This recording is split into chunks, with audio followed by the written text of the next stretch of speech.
drugs. Then he got caught and he became one of the government's most valuable informants in the war. Of the president in this difficult moment. On the outskirts of Medellin, the only road leading to the prison is blocked by military police. Army troops come and go, but most Colombians believe Pablo Escobar is long gone. Listen! When people see the news of drug smuggling or drug trafficking, Pablo Escobar comes to mind. He was the king of cocaine and the one and only drug lord who smuggled 90% of the cocaine in the world. But people don't even know how he started his drug business from his hideouts in Colombia. It's really the story of a man who helped him expand his cocaine smuggling. He was an American pilot who flew planes full of cocaine into North America and the US. Barry Seal made a fortune trafficking unbelievable quantities of cocaine in the States. We've compiled all of the known and unknown truths about that man. Let's find out how it started and who he really was, and what conspired between him and Pablo Escobar to result in his tragic end. Adler Berryman Seal, commonly referred to as Barry Seal, was born in Baton Rouge, Louisiana on July 16, 1939. Seal developed a love and passion for flying planes at a very early age. He was just obsessed with the planes in the skies. By the age of just 15, the budding pilot had already taken his first pilot lessons. He impressed his instructor with his flying instincts so well that he had let him fly a solo flight, and by 16, he'd gained his full pilot's license. Barry Seal married 3 times: Lynn Ross in 1963, Barbara Dodson in 1971, and Deborah Dubois in 1973. He had 5 children. In 1961, Seal joined the Louisiana National Guard, where he honed his skills and got so good at pushing an aircraft past its limits that he could fly in almost any conditions. After serving in the Louisiana Army National Guard and Army Reserve, he joined Trans World Airlines in 1967 as a flight engineer, before becoming one of the youngest 707 commanding pilots in the entire fleet of TWA. He was actually using his cabin for some other illegal activities too, along with his fellow pilots. He used to pick up Cuban cigars from Canadian airports and smuggle them to the US for extra money. Then comes the turn in the life of Barry Seal. He met Murray Morris Kessler in 1972 and surprised him by telling him of all his previous records. He warns him of imprisonment for smuggling of contraband into the US. So he warns him of imprisonment for the smuggling of contraband into the US. He instead urged him to work for him on special tasks from the CIA to take pictures of communist insurgent groups in Central America. He was willing to pay much higher than he had ever expected, so Barry accepted the offer. Eventually, he left TWA and became a full-time Kessler's man. According to Seal's last wife, Deborah, Seal was doing Morris Kessler's sneaky work when, during one of his attempts to carry on his mission of taking pictures, Seal stopped by in Colombia to refuel his jet. Now that's where Pablo Escobar found him. He told Seal that he already knew him and his missions for the CIA in Central America.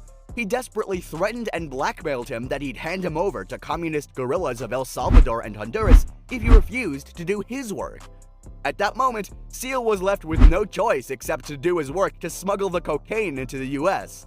So Seal began trafficking cocaine, which was super duper illegal, and while he was still working for the CIA. On each journey on his favored route from Nicaragua to Louisiana, Barry was said to move 1,000 to 1,500 kilos of cocaine. Seal did make a lot of money trafficking drugs and selling and operating airplanes. He was paid per drop the sum of $1.3 million. Seal was really a smart pilot. He modified superplanes, evaded the advanced radars, and outran government air patrols. He landed tons of cocaine in the least expected places in the States, despite the Reagan administration's war on drug smugglers.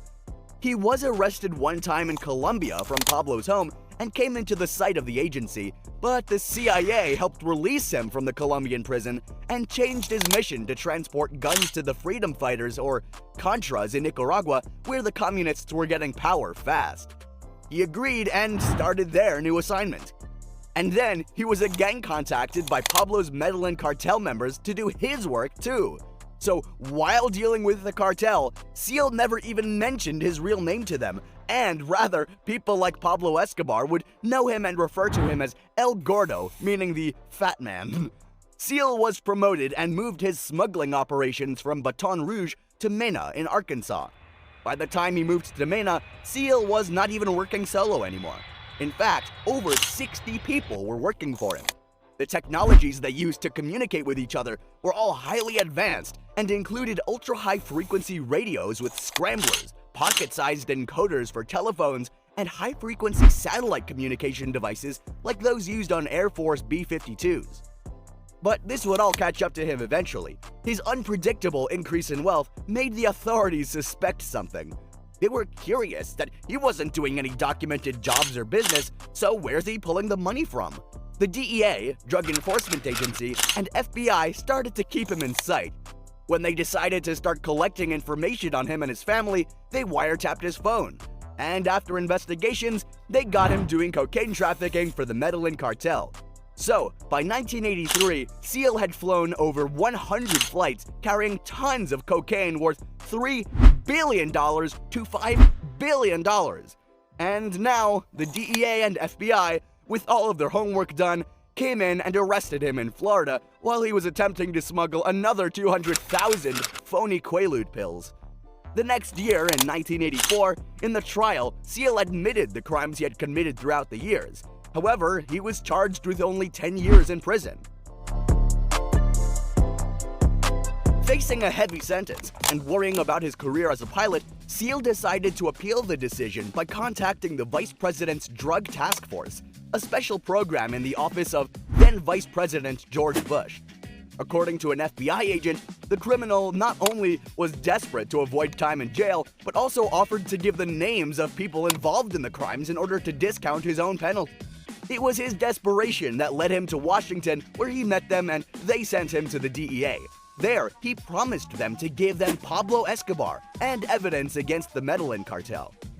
Then, on March 28th, Seal signed a letter agreeing to serve as a DEA informant.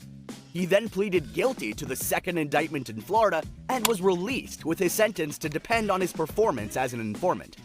They were actually planning to capture and eliminate the entire Medellin cartel. There, Seal told the DEA that Escobar was planning for him to fly his 15,000-kilo cocaine package at that time. So, they load him up at the Nicaraguan military base, which the Sandinista regime was renting out to Escobar. When the CIA knew about the help of the Sandinistas' de facto government, they were surprised. They started planning something to get the proof to show the world that the Sandinistas were not only communists, but drug traffickers too. Now, Seal was not only an informant for the DEA, but he was going to conduct some special duties on behalf of the CIA. But they didn't really agree on that, and on June 25, 1984, the CIA placed hidden cameras in Seal's 123K plane that was directed to Los Braziles in Nicaragua. When he landed there, Pablo Escobar came in a vehicle to watch the load, and the plane cameras got some juicy photos that showed some Nicaraguan revolutionaries, Barry Seal, Pablo Escobar, Federico Vaughn, and Seal's co-pilot Emil Camp, placing over 1,500 kilos of cocaine into the plane. When the cocaine had been placed on Seal's plane, he flew from Nicaragua, but never arrived in Florida. Instead, he handed the cocaine and film to the government officials, the CIA. When they saw those photos, they promptly leaked them to the press. At this point, the Medellin cartel suspected that the pilot was playing a double game. And in July 1984, their suspicion was confirmed when the Washington Times released photos and an article that discussed Seal's infiltration in the Medellin cartel in Panama, proving that the Nicaraguan government was involved in the drug trade. Hence, Seal's mission for the government succeeded, but did not save his life. And in the same month, the Medellin cartel placed a $1 million bounty on his head. Since Seal had decided to collaborate with the US forces in the future too, the DEA cut him loose since he had done what he was supposed to do. But that also left him vulnerable. His sentence in jail was reduced to a 6 months supervised probation.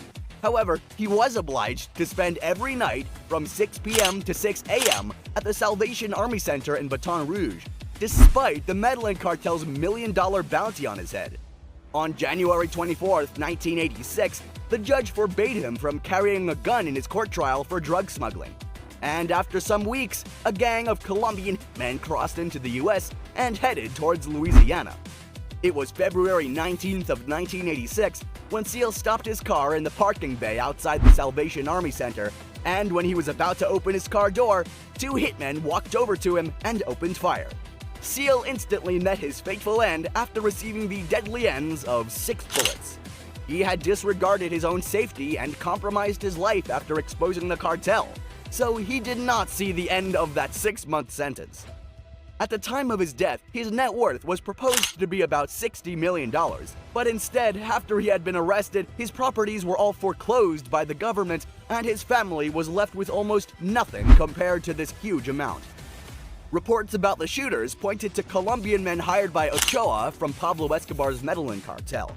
An appended member of the cartel, Max Mermelstein, said in his testimony that the shooters were instructed before coming to the US by the cartel. They came to either kidnap Seal for $1 million or kill him for $500,000.